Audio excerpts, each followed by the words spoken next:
YouTube channel. আজকে হচ্ছে বাসি উতরন। তো আমরা দুপুরে খাওয়া দাওয়ার পরে এখন ছাদে চলে এসেছি, আর এখন থেকে রাত্রি পর্যন্ত ছাদেই থাকবো। আজকে উতরনের দ্বিতীয় দিন। ঘুড়ি ওড়ানো, নানান রকমের বাচ্চারা বাঁশি বাজায়, আর খুব মস্তি মজা, বাজি ফাটানো, এই সব কিছু নিয়েই দুটো দিন কাটে। কালকে তো আমরা কাইট ফেস্টিভ্যাল আর ফ্লাওয়ার শো দেখতে গেছিলাম, তার ভিডিও আমি অলরেডি শেয়ার করেছি। আপনারা হয়তো দেখে থাকবেন, আর যারা দেখেননি গিয়ে দেখতে পারেন। আশা করছি আপনাদের ভালো লাগবে। আর আমার হাজব্যান্ড ছেলেকে নিয়ে গেছে টুপি আর মুখোশ কিনতে। এই রোদ্দুরে যেহেতু সবাই ঘুড়ি ওড়ায়, টুপি আর চশমা তো কম্পালসারি, অনেকে নানান রকমের মুখোশও পরে। তো ওরা এখনো আসেনি। বাবা বললো এটা নিয়ে আসতে। হ্যাঁ,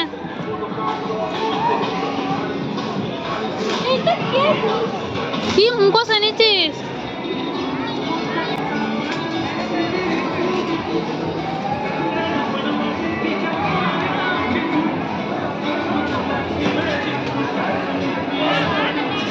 কোথায় উঠে পড়লি? এই সুরাজ, ব্যাস, যখন বলবে তখন ছাড়বি, এখন নয়।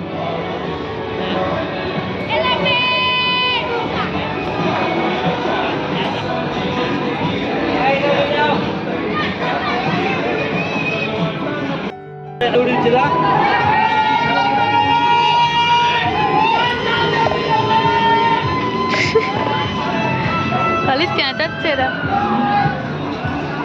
বাবুকে টুপি আর মুখোশ কিনে দিয়ে ওকে ছাদে পাঠিয়ে দিয়েছিল আমার হাজব্যান্ড, আর ও নিচে ঘরেতে একটু রেস্ট নিচ্ছিল। ও এই সবে এলো। এখানকার লোকেরা প্রচুর ঘুড়ি ওড়াতে ভালোবাসে।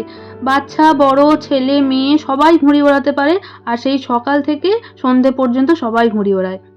দূরেই দাঁড়া তুই, হাতটা নিচে কর। কত কিছু পরেছিস, এদিকে দেখ, টুপি, মুখোশ, আবার রে সানগ্লাস, গলার রুমালটা খোল, এখন তার বাইরে নেই। উত্তরায়ণের সময় সবাই প্রচুর ঘুড়ি কেনে, ছোট বড় নানান রকম ডিজাইনের। এক একটা ঘুড়ি তো এত বড় থাকে যেগুলো দুটো তিনটে লাটায় বেঁধে তুলতে হয়, নাহলে একটা লাটাইয়ে রাখতে পারবে না হাওয়ার বেগেতে। ঘুড়ির মার্কেট তো এক সপ্তাহ আগে থেকেই বসে যায়, কিন্তু এই দুটো তিনটে দিন সারা দিন রাত মার্কেট খোলা থাকে। সবাই রাত্রের দিকে ঘুড়ি কিনে নিয়ে এসে রাত্রেই কল খাটিয়ে রেখে দেয়, যাতে সকালবেলা ঘুড়ি ওড়ানোর সময় নষ্ট না হয়। আর তারপরে অনেকে আবার এরকমও করে, কিছুটা ঘুড়ির কল খাটিয়ে রেখে দেয় আর বাকি রেখে দেয়। সকালের দিকে যখন ঘুড়ি ওড়ায়, বড়রা যারা বসে থাকে ছাদে, যারা ঘুড়ি ওড়ায় না, তারা বসে বসে কল খাটিয়ে দেয়, আর বাচ্চারা সবাই ঘুড়ি ওড়ায়। 100-200 কমে তো কেউ ঘুড়ি কেনে না, তারপরেও কোনো ঘুড়ি যদি কেটে যায় সেটাকে লোটার জন্য সবাই ছুটোছুটি করে। তার কারণ হলো, এক তো ঘুড়িটাতে কল খাটানো রয়েছে, আর দ্বিতীয়ত হচ্ছে ঘুড়িটা এমনিতেই অনেক উপরে থাকে, সেটাকে আর নতুন করে তুলতে হয় না। আর অনেক সময় হাওয়া কম থাকে, তো তখন ঘুড়ি তুলতে একটু কষ্টই হয়। তাও দেখুন চারিদিকে কত ঘুড়ি উঠছে। এখন অতটা হাওয়া চালাচ্ছে না, একটু কম আছে হাওয়াটা। আকাশে পুরো চারিদিকে ঘুড়ি আর ঘুড়ি। আশপাশের কিছু কিছু ছাদে বক্সে গান বাজছে, আর সবাই মজা করে ঘুড়ি ওড়াচ্ছে। এই যে এত ঘুড়ি লাটাই সব এই দুদিনের জন্য, তারপরে তো সব পড়েই থাকে। এবার এরপরে যে ছুটির দিনগুলো আসে, তখন কেউ ওড়ালো, না হলে তো ঘুড়ি রয়েই যায়, আবার পরের বছর উত্তরায়ণ এসে যায়। আমাদের ছাদে ছোটুদা আর সুদীপ ঘুড়ি ওড়াচ্ছে, আর বাবু আর রাজা তো এই যে টিনের চালে উঠে পড়েছে, এখানে উঠে দাঁড়িয়ে আছে। ওরা চড়াই দিয়ে দিচ্ছে মাঝে মাঝে, আর রাজাও ওখানে ঘুড়ি ওড়াচ্ছে, ও ওড়াতে পারে।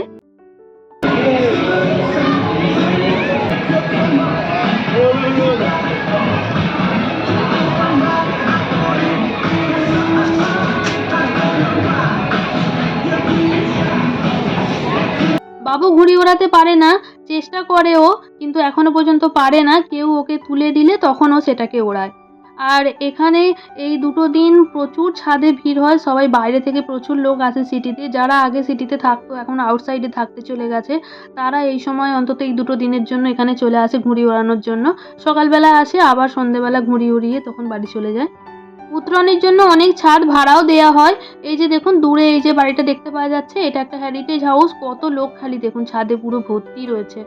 তো লোকের ঠিকভাবে দাঁড়ানোর বা বসারই জায়গা নেই, পুরো ঘেঁষাঘেঁষি করে সবাই দাঁড়িয়ে রয়েছে, এত লোক। আর এইখানে দেখুন এই যে সোলার প্ল্যানেটটা লাগানো রয়েছে, এর নিচে দেখুন একটা হনুমান রয়েছে ছোট্ট বাচ্চাটাকে নিয়ে, এই যে এখানে বসে রয়েছে। আসলে চারিদিকে ঘুড়ি উঠছে, তো ঘুড়ি সুতোর জন্য ভয়েতে এখানে বসে রয়েছে।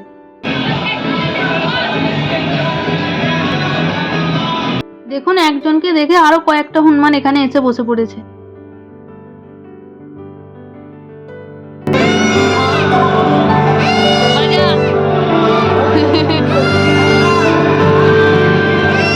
আমাদের পাশের ছাদে এই যে সোলার প্ল্যানেটটা করেছে, এটার জন্য একটু ঘুড়ি ওড়াতে অসুবিধাই হচ্ছে, নাহলে এদিক থেকে দাঁড়িয়েও সবাই ঘুড়ি ওড়াতো। এই 6-8 মাস হলো করেছে।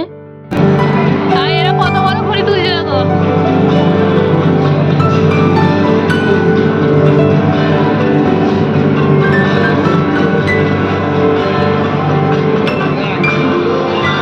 হাওয়া নেই তো।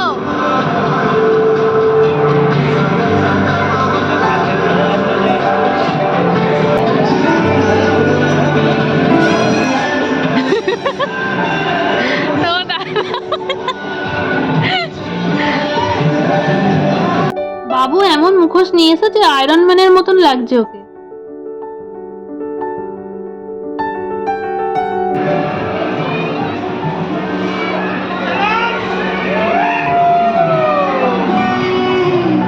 আমি ঘুড়ি ওড়াতে পারি না, কিন্তু কেউ ঘুড়ি উড়িয়ে তুলে আমাকে দিলে তখন সেটা ওড়াতে পারি। তো আমার হাজব্যান্ড প্রত্যেক বছরই আমাকে দেয়। আজকেও ওড়াচ্ছিল, কিন্তু ও যেটা ওড়াচ্ছিল সেটা কেটে গেছে। তো আবার আর একটা ওড়াচ্ছিল, সেটাও কেটে গেছে। তো তারপরে লাস্টে ছোটুদা যেটা ওড়াচ্ছিল সেটা এবার আমাকে দিয়েছে, আমি এবার ওটাকে ওড়াচ্ছি।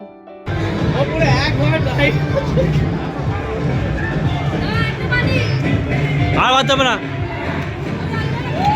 আর বাদ হবে না।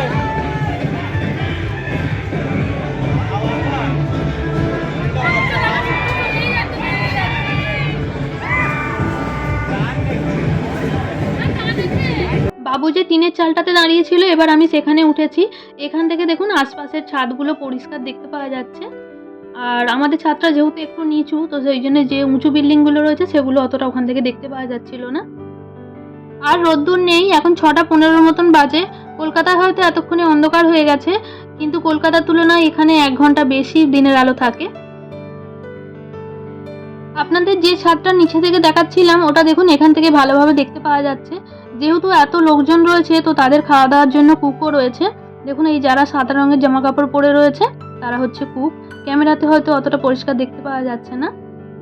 এটাও একটা হেরিটেজ হাউস। দেখুন এই ছাদেও প্রচুর লোক রয়েছে, খালি মাথাগুলো দেখতে পাওয়া যাচ্ছে। সামনের বিল্ডিংটা গার্ড রয়েছে, ওই জন্য অতটা ভালো বুঝতে পারা যাচ্ছে না। আগে আমাদের ছাদ থেকে অনেক দূর পর্যন্ত দেখতে পাওয়া যেত, কিন্তু এখন এই বিল্ডিংগুলো উঁচু করে দেওয়াতে গার্ড হয়ে গেছে, এখন আর দেখতে পাওয়া যায় না পেছন দিকের বাড়িগুলো। তো দেখুন সন্ধে হয়ে গেছে, হালকা হালকা অন্ধকার হয়ে গেছে, আর সবাইকার বাজি ফাটানোও শুরু হয়ে গেছে। চারিদিকে বাজি ফাটতে আরম্ভ হয়ে গেছে।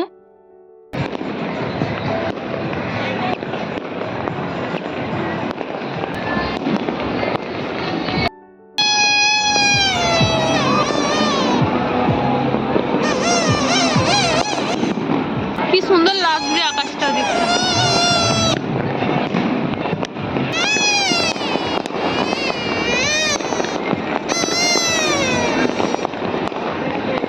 দেখুন খালি কত বাজি ফাটছে। এখানে দিয়ালিতে যত না বাজি ফাটায় এখানকার লোকেরা, তার থেকে বেশি উত্তরণে বাজি ফাটায়। দিয়ালির সময় ছাদে এলে এত আলো এত বাজি দেখতেই পাওয়া যায় না। উত্তরণের সময় আগে সবাই ফানুস ছাড়তো জানেন, আমরাও ছাড়তাম, কিন্তু এখন 8-10 বছর হয়ে গেল এখানে ব্যান্ড করে দিয়েছে ফানুস। তো সেই জন্য বাজারে পাওয়া যায় না, আর কেউ ফানুস জ্বালায়ও না।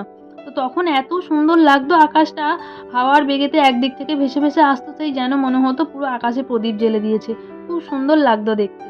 কিন্তু এখন সবাই বাজিটাই বেশি ফাটায়, তখন বাজিও ফাটাতো আর ফানুসও ছাড়তো।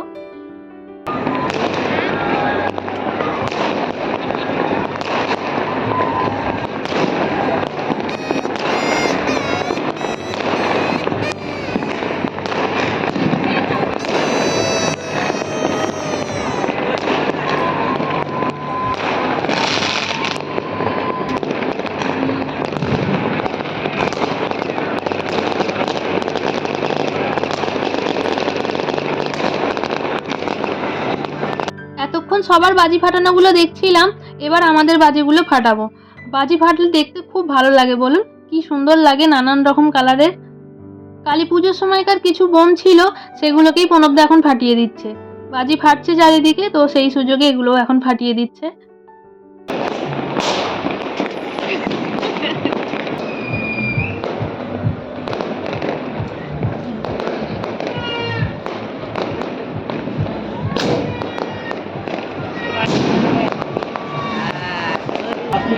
আছে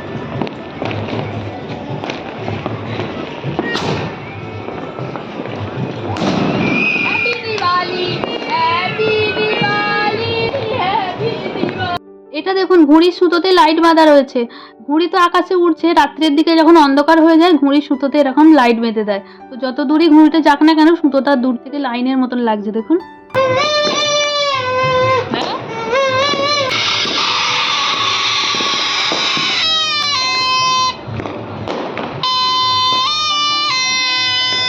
এখন দিয়ে যাবি তো তুমি দূর থেকে দাও আর সরে আসো, সরে আসো। এসো এই দেখি বসি দেখি হয়েছে কানে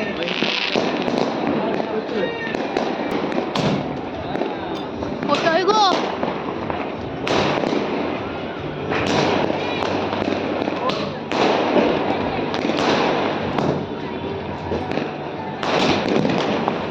হ্যাপি দিওয়ালি হ্যাপি দিওয়ালি।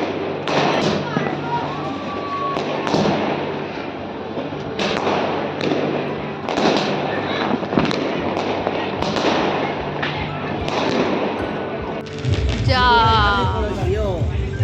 ওই যে ঘড়িটা আপনাদের দেখালাম সুতোতে লাইট বাঁধা ছিল, দেখুন ওই ঘড়িটা কেটে গেছে, এই যে পড়ে যাচ্ছে দেখতে পাওয়া যাচ্ছে। এই দেখুন এদিকে আর একটা ঘড়ির সুতোতে লাইট বেঁধেছে, এই লাইটটা আবার লাল রঙের লাইট। তো যাই হোক, তাহলে আজকের ভিডিওটা এখানেই শেষ করছি। এবার আমরা ছাদ থেকে নেমে যাব, ঘুড়ি ওড়ানো বাজি ফাটানো সবই শেষ এবছরের মতন, আবার আগের বছর। ভিডিওটা কেমন লাগলো আমাকে কমেন্টে অবশ্যই জানাবেন। আবার দেখা হবে একটা নতুন ভিডিওতে, ততক্ষণের জন্য বাই বাই। আর এদের তিনজনকে দেখুন, এরা বাঁশি বাজিয়ে উত্তরণ শেষ করছে।